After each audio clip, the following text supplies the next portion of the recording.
what were the landmarks for the civil rights movement in the 1950s, and how would you compare Martin Luther King to earlier African American leaders such as Du Bois and Frederick Douglass? Well, the great landmarks of the civil rights in the 1950s were, first of all, the Montgomery bus boycott of 55, which began in 55 and goes into the next year, which was the first time, it was the first time that revealed the possibility of mobilizing a mass movement with the black church at its center. This became the organizing base for mass protest, nonviolent protest in the South against segregation.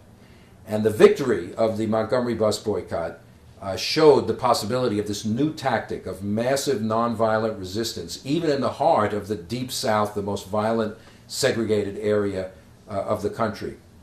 But it also required a Supreme Court decision for the Montgomery bus boycott to win. And then in 57, it required another Supreme Court decision, and then federal troops being sent into Little Rock by President Eisenhower to enforce decisions to integrate Central High School in Little Rock, another great landmark, which suggested that outside power was also going to be absolutely necessary if the racial system of the South was going to be overturned. Now, these are the years in which Martin Luther King, a young man at that time, comes to the fore not as the embodiment of the civil rights movement, not as the cause of the civil rights movement, but as the most prominent national figure in the civil rights movement.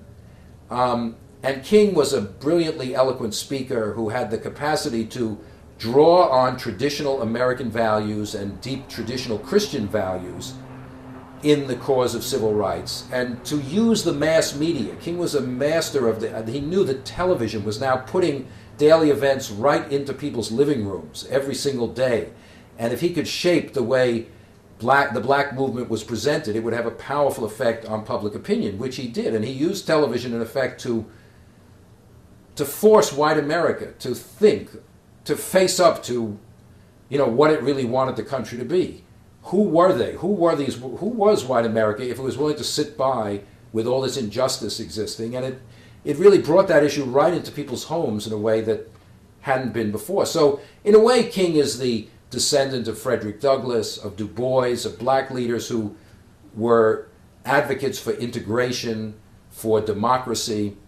But he had his own style and his own tactics, which differed from them as well.